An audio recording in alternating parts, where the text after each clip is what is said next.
This is Danny Flexen here for SecondsOut. Delighted to be joined once again by Black Thunder himself, 154-pound unbeaten contender, Caoimhín Agyarko. Caoimhín, how you doing? Yeah, I'm not too bad. I'm all good, yeah. Just resting up after finishing a tough day's training. Good stuff. Now, we had you on our podcast, wasn't too long ago, probably about 6 weeks or 2 months ago, and quite a bit has changed for you since then. Before we talk about where you're now based, I guess, what was it that provoked in you the desire for a change? I think, listen, I've been kind of vocal on the reason why I'd moved from London or moved gyms, but ultimately I just wasn't happy. I wasn't happy in the gym. I wasn't happy living in London. I felt like I needed more one-to-one attention. Yeah, and I just felt like I seen slight dips in my performances, whether that was because I wasn't happy or because I just needed to move to that next step with a different coach. And yeah, listen, it was one of them things where I had to do what was best for my career.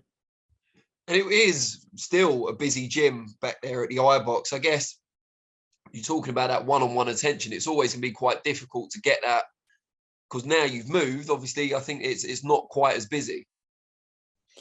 Yeah, the iBox gym is very, very busy, and if you've been down yourself, you can see it's not a massive gym. That's quite small as well. Yeah, it's quite small. There's about 12, 13 pros in the gym, so it's hard to get that one-to-one attention. But yeah, thankfully now in the gym that I'm at, it's a massive gym. It's I've got two great coaches, and I'm getting that one-to-one attention that I need to move to the next level. And tell us who they are and how they first came onto your radar. Yeah, so I'm training with Joe McNally and Declan O'Rourke up in Liverpool at the Rotunda gym. Yeah, so I think it was about a week or two after my my last fight, I'd sat down with my manager and I told him that I was leaving the iBox gym. I'd already obviously went and spoke to Al and Ed and Paul Taylor at the gym. I told him how I felt. I'd actually done that the day after my fight, because it was something that was on my mind for a while and throughout the last camp. And yeah, so I'd informed them that I was leaving. So I'd went on holiday, kind of put the business side of things to the side, and I come back and I sat down with my manager and told him that I did want to go. I did want to be trained outside of London, regardless of how many good coaches there are in London. I just wasn't happy in such a busy city. My options were to either go to America or try somewhere like Liverpool. And there was a couple of other coaches, I mean, in Sheffield and what so that I was thinking of, but yeah, my manager Paul Reddy suggested that I tried out Joe McNally, and I'd obviously I didn't know Joe personally before then, but I'd heard great things of Joe and Declan, and I'd seen very closely how they've improved Liam Smith and JJ Metcalf. I was obviously watching the JJ LaRoja fight very closely, and I'd thought the game plan with JJ and kind of how he's improved as a fighter under them was perfect. So yeah, I got in contact with Joe, and he welcomed me down to the gym. I come down and stayed for, I think it was 12 days, and tried things out, and thankfully we hit it off straight away, and our styles gelled together, and just us as people gelled. Aside from kind of the technical aspects, Joe McNally's an excellent trainer, was a really good fighter as well, Declan O'Rourke too. How much more convenient is it now for you living in Liverpool and coming back to Ireland as well compared to when you were in London? Is it any better? Yeah, it's much better. Listen, Liverpool's very similar to Belfast. The people are very similar. It's a fighting city, just like Belfast. And yeah, listen, it's only I think 35-40 minute journey on a plane back home. So it's not that far, but yeah, listen, it's not a busy city like London. It's not as expensive as London, and I feel like the people are a lot nicer in Liverpool than they are in London. yeah, it's more convenient for me to train here. I've kind of found that happiness again in boxing since I've been here. A happy fighter is a dangerous fighter, and I feel like that's one of my main factors. Wherever it was that I was going to go was to be happy. I just wasn't happy in London, whether it be because of the city or the gym. I just wasn't happy, and now I'm a lot happier. How long were you working with Joe and Declan before you realised this is where I'm going to stay permanently? I made my decision after a couple of days. Like I said, I'd come over here. I'd come to Liverpool and train for 12 days, I think it was. But after the first session, do you know what? After I had a phone call with Joe on the phone before we even got down to hitting the pads or coming down to the gym, I had a phone call with Joe, and I could just tell that he was a genuine guy. I could tell his methods of training that was something that I would be interested in terms of the sessions are different every single day. He likes to keep it fresh. It's not the exact same thing every single day. So he sits down and plans the sessions out. You can communicate with him as a fighter, as a friend. He cares for his fighters, and yeah, I think it didn't take me very long to make that decision. And since you've been there, has there been anything he's pointed out in terms of what you've been doing that he wanted to change? So anything that maybe surprised you? No, nothing surprised me in terms of what he wanted to change.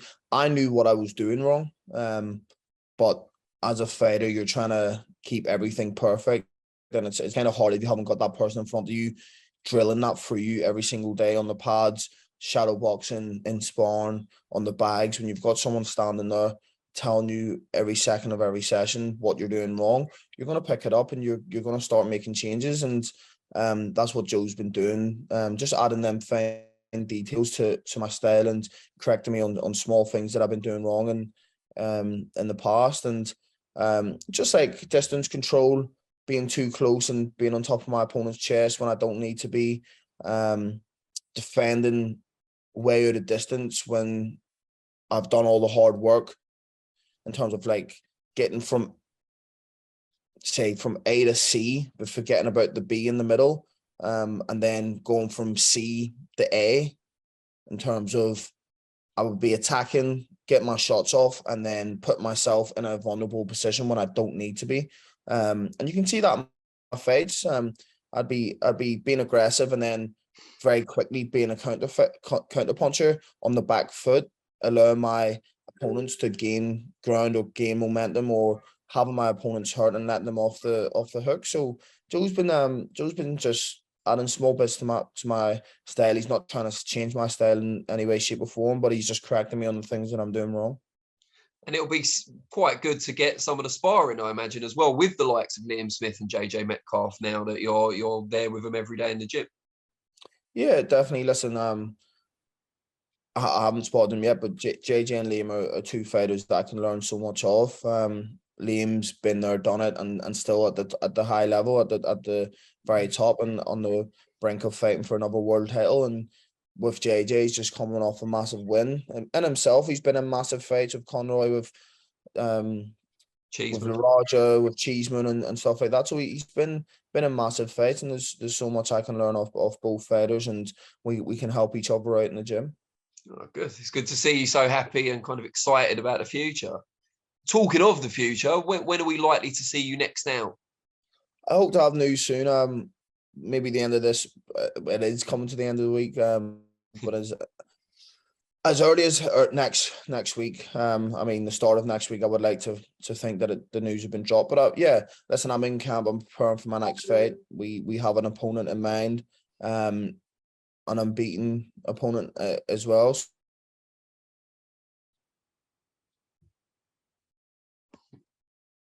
To be out kind of October, start of November. My team's been working hard on a date, and we're just waiting on it getting finalised and announced. Now, I know you've wanted to fight with Spike O'Sullivan for a little while. It's obviously not him, because he's not unbeaten. He's a lot of things, but not unbeaten, unfortunately. Lovely guy. But you said to me off the record, it is going to be still 154 pounds, your plan. You're not moving back up. No, I'm not moving back up. We were in the we were in the university last week and this week doing tests on obviously at the start of every camp, my nutritionist will test to just make sure we can make the weight and what's the appropriate way to make the weight. And yeah, I'll still be making 154. I made it so easily last time out in my first attempt at making it, so I think I'll be at 154 for a while now. Is that Liverpool University where you do that now? Yeah. So is it James Morton? No, it's actually not. So my as in my nutritionist. Yeah. No, my nutritionist is Paul O'Neill from London, but he collabs with Carl Evans, who works in the university. So yeah, Paul was up last week, and then Carl was just finishing off some of the testing this week. So you're kind of ticking all the boxes, which is a good thing.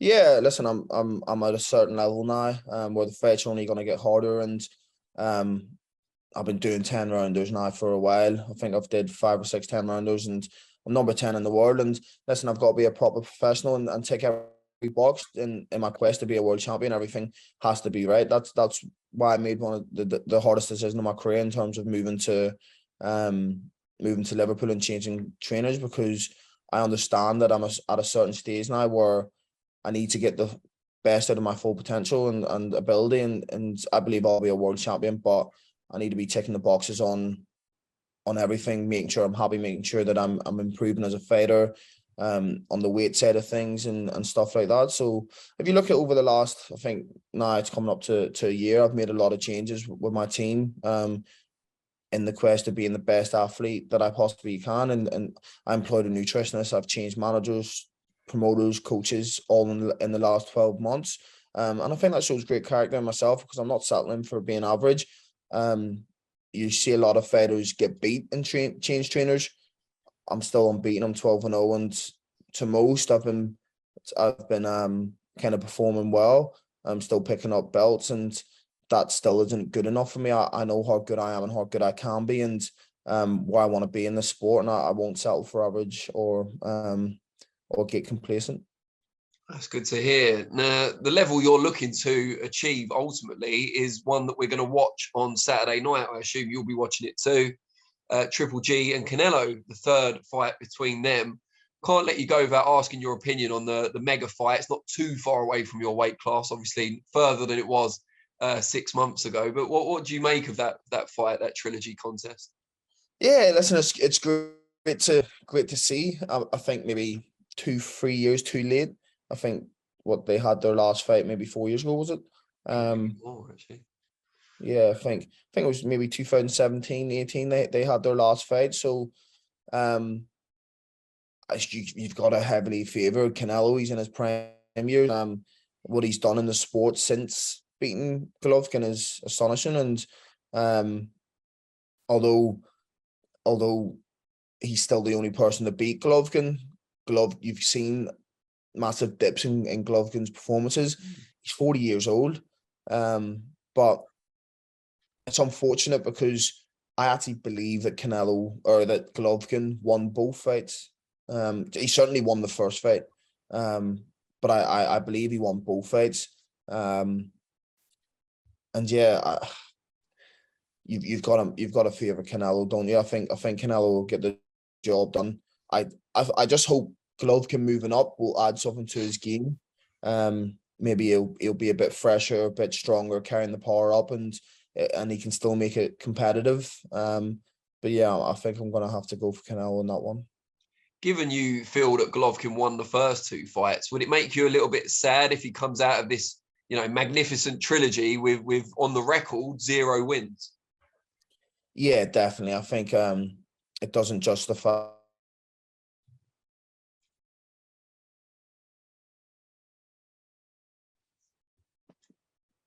I think it'd be unfortunate for him if he loses.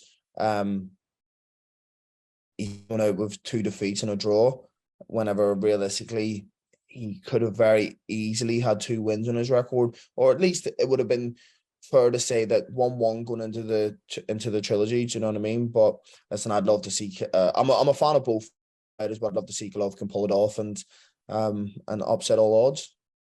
And if he doesn't get the job done on Saturday night, do you think that's the end of the road for him? I mean, he can certainly succeed at a lower level, but would you like to see him call it a day after that? Yeah, definitely. Listen, he's been, if not the best, one of the best middleweights of my generation anyway. And what he's done in the sport of boxing is unbelievable. And to only lose to Canelo Alvarez, who will go down as one of the greatest fighters of all time, is an achievement in itself. Do you know what I mean? He's beat so many great fighters, and the way he's done it is unbelievable. So I hate seeing fighters go past kind of into yes, you can have big fights, and if you can compete at a certain level, that's okay. But God, he's 40 years old. You know what I mean? He's taking the risk of getting beat by fighters that he wouldn't have been beat by 5 years ago. So yeah, I think he's achieved a lot in the sport of boxing. I'd like to see him retire after this. He's made a lot of money. He's obviously been a unified middleweight champion of the world, and yeah, I'd like to see him retire. Good stuff. Well, really, really appreciate your time as always. And yeah, look forward to seeing the announcement drop about the next fight. Thanks for having me on as always.